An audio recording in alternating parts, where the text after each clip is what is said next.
যে জনগণকে বলা হচ্ছে হিজবুত তৌহিদ মানুষের ঈমান নষ্ট করতে দাঁড়াইছে, এদেরকে উৎখাত করতে হবে। এটা তো ভাই মিথ্যা কথা। পরিকল্পিতভাবে উত্তরাতে একটা অরাজকতা সৃষ্টি করার জন্য তারা পায়তারা করছে। আমি তো এদেশের নাগরিক, তাই না? এদেশে বসবাস করা আমার নৈতিক মানবাধিকার। আমি যদি কোনো অন্যায় করি, সরকার আছে, সরকার দেখ। কিন্তু আপনারা মিথ্যা কথা বলে আমার বাড়িঘরে হামলা করবেন, আমার সদস্যদেরকে রাস্তাঘাটে হেনস্থা করবেন, এটা কিন্তু আমার আত্মরক্ষার অধিকার আছে। আমি কিন্তু পালাবো না। আমি কোথায় পালাবো? আমি ইন্ডিয়া যাব না, আমি ইংল্যান্ডে যাবো।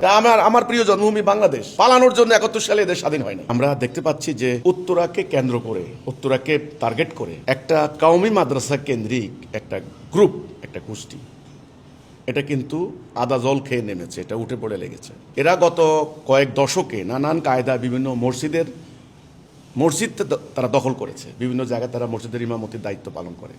সব মসজিদ না, কিছু কিছু মসজিদে। এখন আমরা দেখতে পাচ্ছি যে এখানে তারা আমাদের নামে মিথ্যা হ্যান্ডবিল রচনা করছে, যেটা আমরা বলি নাই, যেটা আমাদের বক্তব্য নয়, সেটা বানিয়ে বানিয়ে তারা অপপ্রচার চালাচ্ছে। নাম্বার 1। নাম্বার 2, মসজিদে তারা, এই মসজিদে মানুষ জুমার নামাজ পড়তে আসে মুসল্লিরা, এখানে তারা পালা করে বয়ান করছেন। আরে ভাই, জুমার দিনে মানুষ কোরআন হাদিসের বয়ান শুনবে, আল্লাহ রাসূলের কথা শুনবে। আপনারা জুমার দিনে দাঁড়াইয়া মিম্বরের মধ্যে হিজবুত তৌহিদের বিরুদ্ধে বয়ান করার শুরু করে দিয়েছেন। তো হিজবুত তৌহিদের বিরুদ্ধে এটার উদ্দেশ্য কি? উদ্দেশ্য হলো একটা অরাজকতা সৃষ্টি করা, একটা মব সৃষ্টি করে উত্তরা আমার বাড়ি, এখানে আমাদের অফিস কার্যক্রম চলছে, এটা সবাই জানে। উত্তরা তো আমাদের কার্যক্রম নতুন না, আমাদের লক্ষ লক্ষ পত্রিকা, আমরা প্রতিনিয়ত উত্তরার প্রতিটা ব্যবসায়ী জানেন, প্রতিটা বাড়িওয়ালার কাছে আমাদের পত্রিকা আছে, হাজার হাজার বই।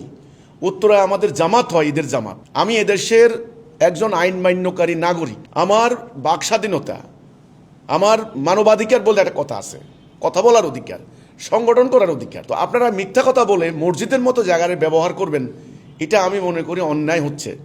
ধর্মপ্রাণ মানুষের ঈমানকে ভুল খাতে প্রবাহিত করা হচ্ছে, মানুষকে বিভ্রান্ত করা হচ্ছে। এরা যদি একটা ঘটনা ঘটাই দিতে পারে, এখানে আমার এলাকা 2016 সালে তারা এই ধরনের মিথ্যাচার করে হামলা করে 2 জন সদস্যকে হত্যা করেছে, জবাই করেছে, আমার বাড়িঘর আগুন দিয়ে জ্বালিয়ে দিয়েছে এই ধর্ম ব্যবসায়ী গোষ্ঠীটি। ফলাফল কি হয়েছে? গত আপনার আওয়ামী লীগ সরকারের টাইমে মামলা হয়েছে, মামলায় শত শত লোককে আসামি করেছে, এর মধ্যে বিএনপি জামাতের লোকদেরকে টার্গেট করে আসামি করেছে। আমরা কিন্তু বিচার পাইনি। আমাদের বাড়িঘর ধ্বংস হলো, 2 জন সদস্য খুন হলো, আহত হলো, রক্তাক্ত হলো, বিচার কিন্তু আমরা পাইনি। মাঝখানে আওয়ামী লীগ সুবিধা নিয়েছে, ওই সময়ের বিরোধী দলকে মামলা দিয়ে ফাঁসিয়েছে। এখন এই ধরনের একটা প্ল্যান, এই ধরনের একটা অরাজকতা উত্তরায় হচ্ছে। এটা কোন অরাজকতা? এটা তো কোনো কথা হইতে পারে না।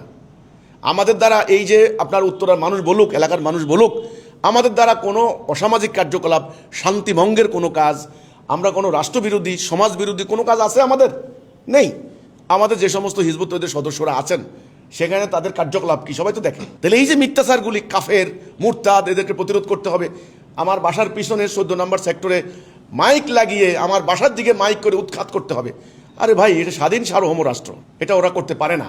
এটা বেআইনি, এটা অন্যায়, এটা জুলুম, এটা মানবাধিকার লঙ্ঘন, বাক স্বাধীনতা হরণ।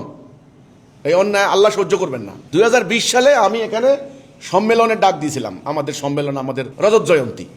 তো এটা বাংলাদেশ সরকার আমাকে অনুমতি দিয়েছে। এরা আমার সম্মেলনের আগত সদস্যদের গাড়িতে হামলা চালিয়েছে, সেখানে তারা মারামারি করার জন্য বিরাট আয়োজন করেছে। আমি কিন্তু ধৈর্য ধারণ করেছি। আমার কোটি কোটি টাকার ক্ষতি হয়েছে, আমি ধৈর্য ধারণ করে স্থগিত করেছি। আমরা বলেছি আমরা মারামারি করব না। মারামারি করলে কি হবে? এলাকার পরিস্থিতি কেমন হবে? তাহলে এই যে একটা শান্তিপূর্ণ, একটা স্থিতিশীল একটা পরিবেশকে ধীরে ধীরে ধীরে ধীরে পরিকল্পিতভাবে একটা অশান্তিময়, দাঙ্গাময়, একটা ভয়ঙ্কর একটা পরিস্থিতির দিকে এরা যে নিয়ে যাচ্ছে ধীরে ধীরে, এই ব্যাপারে উত্তরার জনগণ কি কিছু বলবে না? মুসল্লিরা কেন প্রতিরোধ করে না মসজিদে? কেন এই কথা বলেন না যে আপনি আল্লাহ রাসূলের বয়ান করেন, আপনি হিজবুত তৌহিদের বিরুদ্ধে এখানে বিষোদাগার করছেন কেন? এটা তো অন্যায় হচ্ছে। তো এই জন্য আমি বলি যে উত্তরার সাধারণ জনগণ যারা আছেন, আপনারা ধর্মপ্রাণ মুসল্লিরা আছেন, আমি জানি আপনাদের সামনে আমার বিরুদ্ধে প্রচণ্ড মিথ্যাচার করা হচ্ছে। আমরা আল্লাহ রাসূলের ইসলাম নিয়ে দাঁড়িয়েছি। আপনি প্রশ্ন করতে পারেন এই হুজুরগুলা আমাদের বিরুদ্ধে খেপলো কেন? আপনি বলতে পারেন। আমি সোজা বলে দিই, আপনি এবার হয়তো সামনে প্রমাণ পাবেন।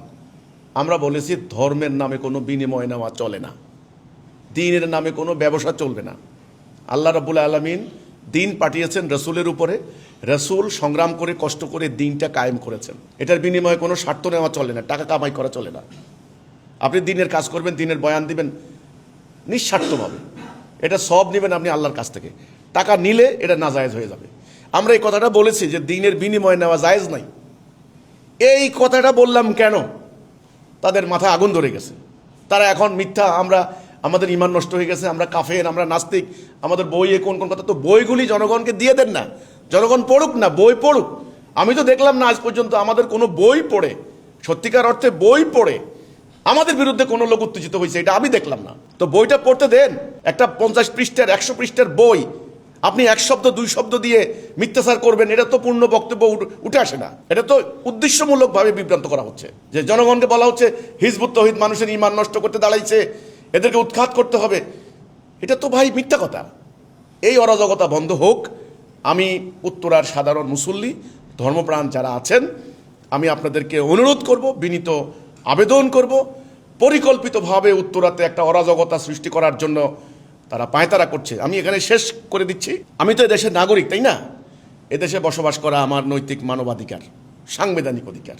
আমি যদি কোনো অন্যায় করি, সরকার আছে, সরকার দেখবে, সরকার দেখবে। যত বড় লোকে হোক, আইনের রাষ্ট্র তাকে আইনের আওতায় আনতে পারে। কিন্তু আপনারা মিথ্যা কথা বলে আমার বাড়িঘরে হামলা করবেন, আমার সদস্যদেরকে রাস্তাঘাটে হেনস্থা করবেন, এটা কিন্তু আমার আত্মরক্ষার অধিকার আছে, এটা আমাদের আত্মরক্ষার অধিকার। আমি কিন্তু পালাবো না। আমি কোথায় পালাবো? আমি ইন্ডিয়া যাব না, আমি ইংল্যান্ডে যাব না। আমার প্রিয় জন্মভূমি বাংলাদেশ। পালানোর জন্য 71 সালে এদের স্বাধীন হয় নাই। আমি কিন্তু পালাবো না। তাহলে আমি মরলে মরছি, আমার আত্মরক্ষার অধিকার, আমার ধর্ম বিশ্বাস, আমার জান প্রাণ দিয়ে আমি চেষ্টা করব আমার সম্পদ, আমার লোকদের জান প্রাণ রক্ষা করতে। তো এই জন্য আমি বলি যে আপনারা যারা আজকে এই যে প্রতিটা জুমার নামাজে হ্যান্ডবিল দেওয়া হচ্ছে, উস্কানিমূলক বক্তব্য দেওয়া হচ্ছে হিজবুত তাওহীদের বিরুদ্ধে, মুসল্লিদেরকে আমি অনুরোধ করব আপনারা এদেরকে থামান। এই মিথ্যা বেশি দিন চলতে পারে না। মিথ্যার একটা শেষ আছে, মিথ্যার একটা ফাইনাল রাউন্ড আছে, একটা ডেড লাইন আছে, একটা পরিণতি আছে। এত অহংকার ভালো না, এত আস্ফালন ভালো না। হিজবুত তাওহীদের একেবারে উড়াই দিবেন, এটা অহংকার। এত হাজার হাজার মানুষকে আপনি কোথায় উড়াই দিবেন? তো এই জন্য আমরা যেটা বলি নাই, যেটা করি নাই, সেটা যেন আমাদের উপর চাপিয়ে দেওয়া না হয়। আমি অনুরোধ করব সমস্ত মুসল্লিদেরকে, আপনারা এই মিথ্যাচারী ধর্ম ব্যবসায়ী, এই জালেমদের মিথ্যাচারে আপনারা প্রভাবিত হবেন না। আল্লাহ আপনাদের সবাইকে সত্য বোঝার তৌফিক দান করুক, মিথ্যা গুজবে যেন প্রভাবিত না হন। আমি সেজন্য আপনাদেরকে স্বনির্বন্ধ অনুরোধ করছি।